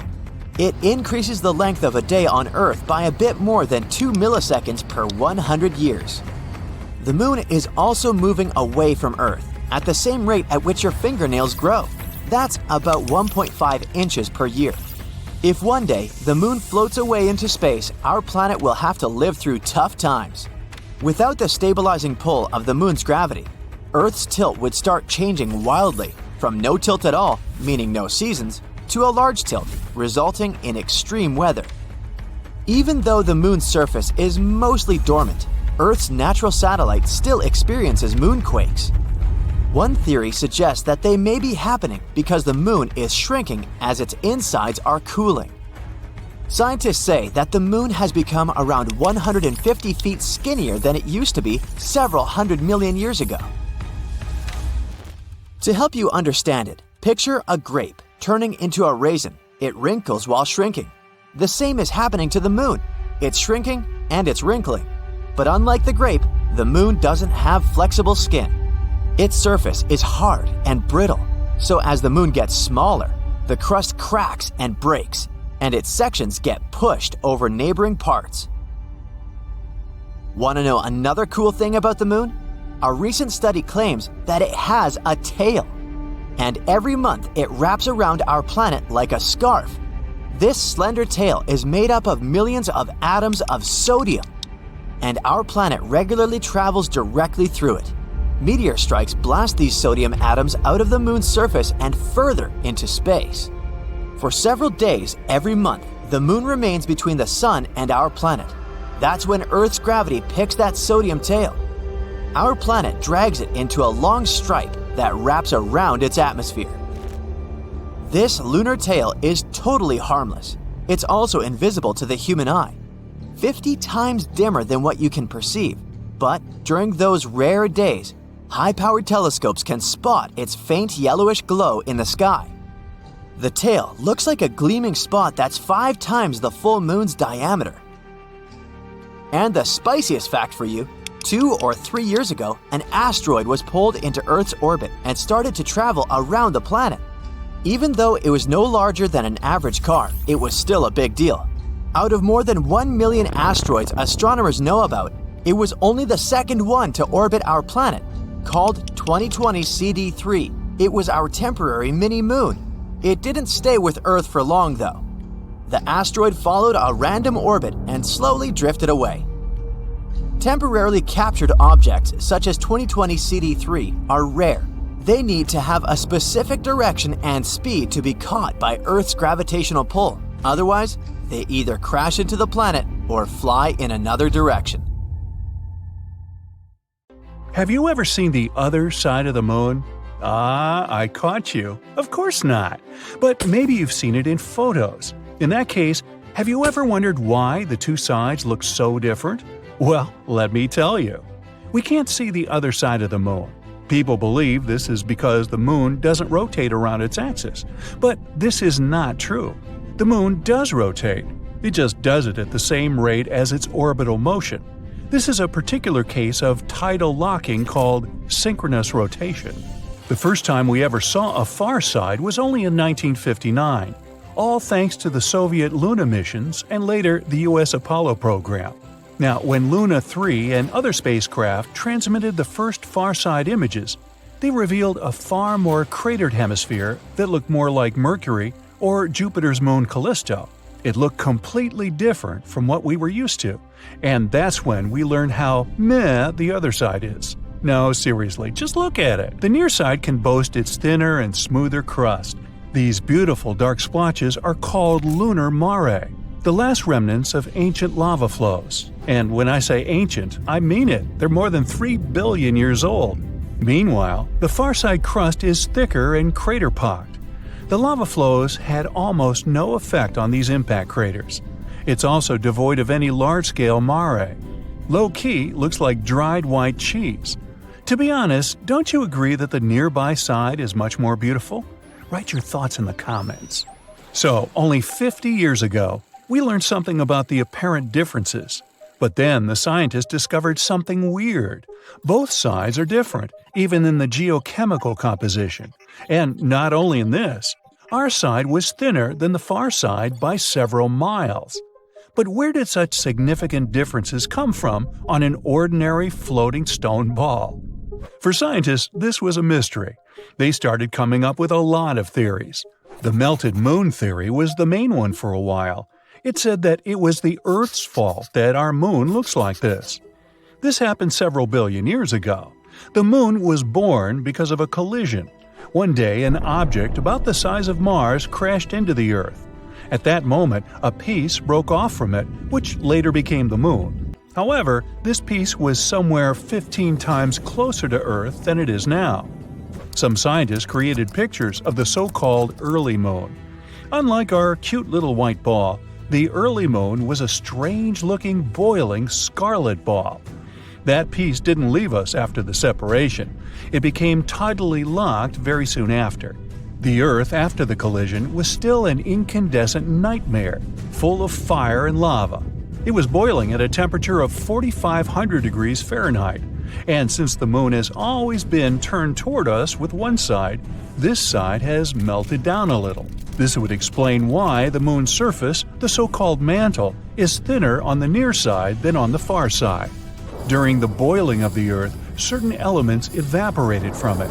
They then settled on the moon. This would explain the difference in geochemical composition between the two sides. But there was a plot hole in this theory. If that's what happened, then where did rare foreign chemical elements come from, such as unusual isotopes of phosphorus, potassium, or tungsten? The nearby site is full of them, and they couldn't have come from the Earth. There were also other theories. Another one said that initially we had two teeny-tiny moons. Later they merged into a big one, hence the difference in their composition. But this theory sounds a bit crazy, and it has a plot hole too. For example, the transition between the two sides is way too soft. If our moon was actually two tiny moons, this transition would be more abrupt. So scientists were kind of at a loss on this one. But recently, they finally figured out what really happened to the moon, all thanks to NASA's Grail orbiters. They spent over a year whizzing around the moon, mapping it out, and studying its composition. Using this data, scientists have created around 360 computer simulations. They contain different impacting objects of many sizes, traveling at different speeds. Scientists were comparing the results with our current moon. They tried to determine which result was the closest to what we have today. And so, they finally solved this 50-year-old mystery. The answer lies in a collision with a dwarf planet. This collision occurred 4.3 billion years ago. This huge object was slightly larger than Ceres. For those who don't know, Ceres is one of the dwarf planets of our solar system. Its diameter is 580 miles. You could say that one France or one Germany would fit into it. So, this giant object crashed into the moon, somewhere near the South Pole. This collision was so strong that it changed the image of the moon forever. It left a trail of 3,500 miles behind. It would take you 14 hours by plane to fly that distance. This crater covered the entire near side of the moon. It caused damage to the moon's mantle. It also created a so-called South Pole Aitken Base, or SPA basin. This is an impact crater and has a diameter of 1,600 miles, which is like adding one UK plus one Germany. It's important though. The formation of this basin was a defining event in the history of the moon, and it's the second largest impact crater in the solar system. The collision also caused a powerful hot wave to spread across the moon. This wave scattered over the remnants of those rare warm minerals scientists found on the nearby side. That's how our beautiful side became home to something called Procellarum creep terrain. or PKT for short. This is basically a compositional anomaly, a concentration of potassium, phosphorus, and other rare elements like thorium. You can say that those minerals are a gift to us from deep space. Anyway, there were many, and I mean many, collisions in the Moon's history. All of them only deepened this already large crater. That's why the mantle on the near side was getting thinner and thinner with the years. Also, our gifted minerals gave off a lot of heat, so the mantle has melted a little bit more and more. Oops, this accidentally caused the Moon's volcanoes to wake up. Volcanic activity has increased on the near side. Intense lava flows filled the old empty craters. Ta-da! And this is how the beautiful lunar mare was born. That's about how it all happened. All this information was found thanks to the researchers from Brown, Purdue, Stanford Universities, and NASA's JPL. The research was published by the Journal of Geophysical Research, Planets, so you can read about it in more detail if you're interested. There are still many things we need to learn about the Moon. The highest priority is the return mission from the South Pole, the Aitken Basin. Samples brought from there will be used to determine the age of the Moon, its history, and the nature of the crust and mantle more accurately. Another critical target is the Moscoviense. This is the name of a large lava plain on the far side of the Moon. Studying it will help us better understand the difference between the two sides, as well as tell us how the other side was formed.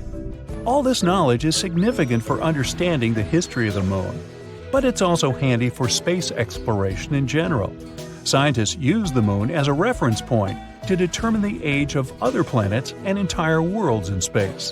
The Moon helps us determine the chronology of the life of the whole solar system. So stay tuned for new exciting research and discoveries. Okay, I officially give up on the hope that the Moon is made of cheese after all. Wow, not even Gouda. The shiny lunar ball, or a curved banana, or half of a coin, depending on what phase it's in, has different layers inside, just like Earth. One of these layers is called the inner core. About 20 years ago, scientists were observing how the Moon rotates. Using that data, they concluded that it had a fluid outer core, but the inner core was hard to study, so they didn't know if it was solid like a rock or molten like a hot liquid. But things are clearer now. Astronomers have collected data from different missions, including the Apollo missions, where astronauts went to the Moon and gathered information themselves. Plus, they've used a special technique called seismic data. This method is all about studying how sound waves move through things. Take earthquakes on our planet as an example. When an earthquake happens, it creates waves that travel through the ground. Scientists can detect and analyze these waves to learn more about Earth's interior. The same idea can apply to other objects in our solar system, or planets, or, in this case, the Moon. When quakes or moonquakes happen, they generate sound waves, and by carefully listening to and studying these waves, scientists can create a detailed map of what's inside the object. They can figure out things like different layers, what they're made of, and how they're arranged. To check the Moon's deep interior, scientists also use something called laser ranging. This method measures the distance between the surface of the Earth and the Moon very precisely. And ta-da! Our natural satellite's inner core is a dense, solid ball made of iron, just like Earth's. It's about 310 miles wide, which is nearly 15% the size of the entire Moon. Researchers also have stumbled upon evidence that supports the theory that the layer between the Moon's surface and its core, called the mantle, has been moving around as the Moon evolved over time. This movement is something we call lunar mantle overturn, and it could explain why we find elements rich in iron on the lunar surface. Mantle material ends up being carried upward, and the volcanic rock remains in the Moon's crust. Some of the materials in this rock were too dense, like me, so they just sank back through the lighter crust material all the way to the core mantle boundary. It's like a cycle where the Moon's mantle material goes up during volcanic activity, carries iron-rich elements to the surface, and then sinks back down. There's another mystery scientists have been trying to solve. What caused the Moon's magnetic field to weaken and nearly disappear over time? It seems that now that we know about the iron core and the global mantle overturn, we might get some more answers about the Moon's magnetic field. Knowing what the inner core is like can help us better understand the Moon's history as well as the history of our entire solar system. Now, one of the theories that's widely accepted about the origin of the Moon says there was a massive collision between Earth, in its early stages, and another mysterious object in our solar system. It's called the Large Impact Theory, and this collision was so strong it ripped off a big chunk of the primitive molten Earth. I mean, not so big compared to what's left. If you put a US nickel next to a green pea, you get a good idea of how big our planet is compared to the Moon. Now, this chunk was set into orbit around our planet, and this might have happened about 95 million years after our solar system formed. The object that collided with Earth could have been about 10% the mass of our home planet and roughly the size of Mars. Well, it makes sense. Earth and the Moon do have similar compositions after all. Of course, there are other ideas about how the Moon formed. One says that the gravitational force of our planet captured it. This means that the Moon was just an object innocently passing by when suddenly it got attracted and pulled into Earth's orbit. There's even a hypothesis that Earth stole the Moon from Venus. Ooh. In that case, the Moon shouldn't complain. I guess the view is way better here. So yeah, the Moon and Earth are similar when it comes to rocks and some minerals. But the Moon doesn't have the same atmosphere as our planet. Its atmosphere is thin and consists of some weird gases that include potassium and sodium, which is not something you can find in the atmosphere of Mars, Venus, or Earth. And the rocks on the Moon don't contain water, but that doesn't mean there's no water at all up there. A long time ago, in the 17th century, astronomers saw large dark spots on the Moon's surface. One of these astronomers thought these spots looked like oceans, and he called them maria, which means seas in Latin. Other astronomers also made maps of the Moon, and they used the term maria to describe these dark spots. For example, Mare Tranquillitatis translates to Sea of Tranquility, where Apollo 11 made its touchdown. But it seems those dark spots are not actually oceans. They are plains made of hardened lava that erupted long ago. These volcanic eruptions left behind smooth flat areas called basalt plains. In the late 1800s, one skywatcher studied the Moon and found it didn't have an atmosphere. Without an atmosphere, there are no clouds and no air to keep water from evaporating. So scientists thought that any water on the Moon would just disappear right away. They believed the Moon was totally dry. But then, in 1961, one physicist had a different idea. He pointed out there could be water on the Moon in special areas called permanently shadowed regions. These are spots on the Moon where the sun doesn't shine, so they stay dark all the time. Water ice could exist in these dark areas because they're extremely cold and the ice wouldn't evaporate. But when astronauts from the Apollo missions went to the Moon, they brought back soil samples, and scientists found no signs of water in them. So everyone went back to thinking that the Moon was completely dry. In the 90s, NASA focused on these shadowed craters and found high concentrations of hydrogen, which meant there could be ice at the Moon's poles. They still weren't certain, so they kept digging and, after a while, found hydrogen trapped inside tiny beads of volcanic glass. Since there are no active volcanoes on the Moon today, which means water probably was present on the Moon when these volcanoes erupted long ago. Plus, there could be way more water back in the early days of our Moon. In 2020, NASA's SOFIA mission showed us what we'd been looking for a really long time.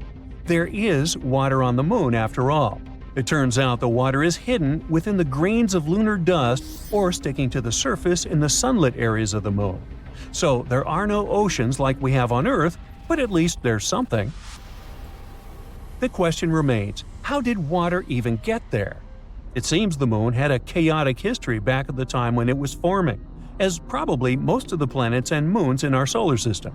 So there is some evidence that water came there from comets hitting its surface back in the old days, or maybe even keeps on coming from those that are slamming into the Moon right now. We're talking about a chaotic situation, where icy micrometeorites collide with the Moon's surface, and dust then makes an even bigger mess when interacting with the solar wind. But we're waiting to find out more about this. Because, as we all know, when you mention water, you also inevitably talk about life. That's why we want to know more, for instance, about all that ice hidden in polar craters on the Moon. Maybe it can teach us more about how life developed on Earth. Maybe comets brought all the necessary elements here. Then, what if there are some of those elements stuck in the ice on the Moon, too?